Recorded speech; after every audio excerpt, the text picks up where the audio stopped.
Okay, so this is just a video for me to work on my color grading. But we're actually going to do this podcast style because Aaron was throwing around the idea of doing like a human factors podcast. So we're going to talk about this awesome movie that we just saw, or that I just saw this weekend that Blake told me about. So, what's the movie about? Free Solo? So Free Solo is a documentary, Oscar award winning now, about Alex Honnold, a free solo climber who was the first to ever solo El Capitan out in Yosemite. Yeah. So this movie to me was insane. So I've actually been to Yosemite before and seen El Capitan from the bottom. I saw it from the bottom. Well, like most. Yeah. And just like looking up, I was like, Sure, that's big. Yeah, and 3,500 feet. No, I think it's shorter than that. But I think the route that he did was he took was like 3,200 feet or something like that. It was crazy. Just like a vertical, like it looks like a slab. Yeah, 3,000 feet of vertical granite. And did you see in the movie where like that picture? He had his thumb and his finger. Yeah. And like he was holding on with his toes. He just switch his thumb. Yeah. And so he does it in the movie, and he's like holding on to this piece of rock that's, what'd they say, it was 2/4 thick? Something. And he just like, and then like in the middle of it. Literally press his thumbs in and pull his body in while like clipping his foot. And then he switches, he does a karate kick, and... Because he tried to jump, but he would have killed himself. Yeah, but he would have died. Yeah, so the guy does a karate kick, and then he's just like, oh, well, that was easy, and just goes all the way. His entire weight is like between point here, wall here, and thumb. Yeah, it's insane. It's insane. And that's like halfway up, too. It's like... And like, so they had cameras all around. They had cameras looking up at him, and they had cameras looking down. Too. Yeah. And you're just, and when they're looking down at him, you're like, holy you get an idea of how far. Yeah, you can't even see the valley floor. Yeah. It's just...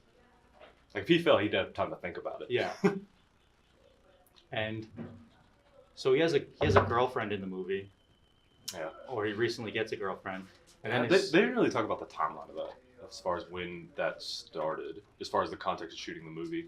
Yeah. I was kind of confused on when that started. Was it like while they were shooting? Was it before and they just talked about it? I'm not sure. But it was crazy because like as soon as they started dating, like he got injured twice. 2 serious accidents in a row. Yeah.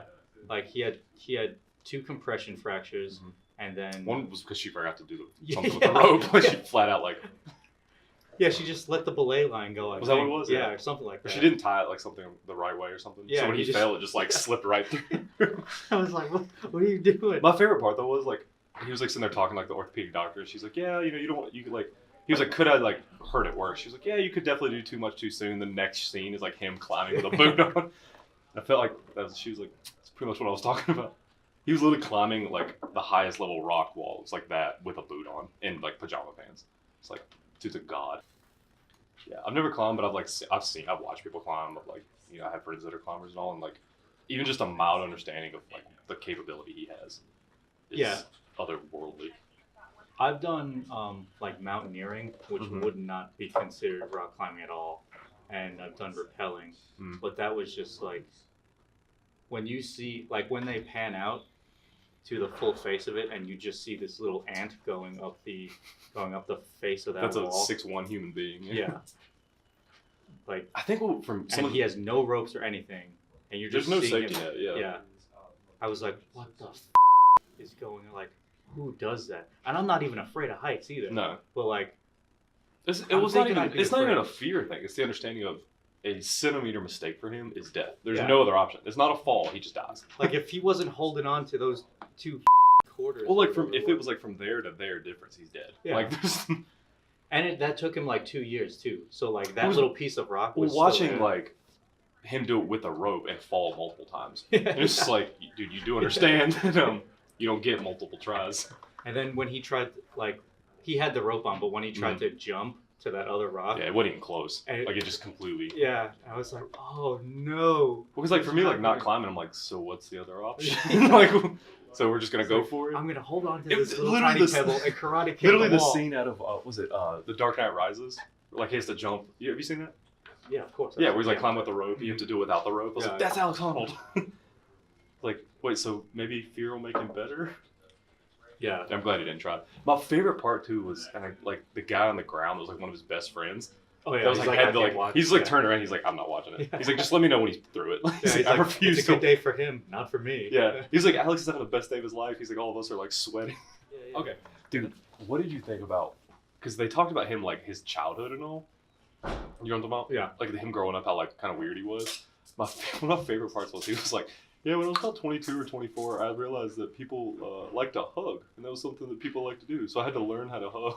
Dude, that seriously reminded me of my childhood. Really? Yeah. That's the whole reason we started talking about that movie, wasn't it, the other day? Because we were talking about the relationship stuff, and you know. Oh yeah.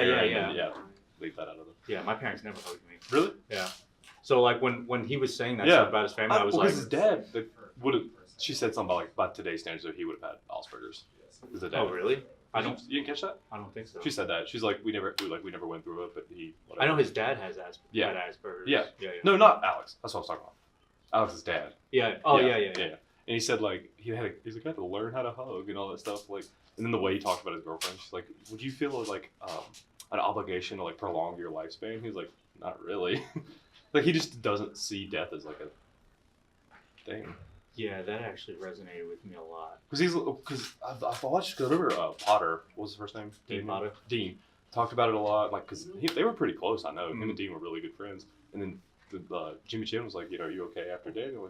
Or Potter or whatever. He was like, it's part of the job. Like, oh, whatever. He's like, all of his friends like they keep having the like little production meetings and all. They were like, always would have to end it with like, so what do we do if he falls? Because it's like, hey, this is a very real obligation. And there was like, I like how they actually included it in the documentary of someone like, it's a real thing because if he keeps pushing the limit, he'll find it one day. Yeah. And so like, it's this weird thing of like all his friends kind of understand he's gonna die doing this. There's no other option unless he stops. But it was cool at the end because he was like, yeah, that was my goal. So like, I don't know what I'm gonna do. Well, now. And they talked about it because they showed some clips at the end, I believe, of him doing like interviews and stuff about it. Because they shot the documentary for like a year and a half, right? It was because he was gonna try it like at one over 2 point, years, and he like backed out. He didn't feel safe.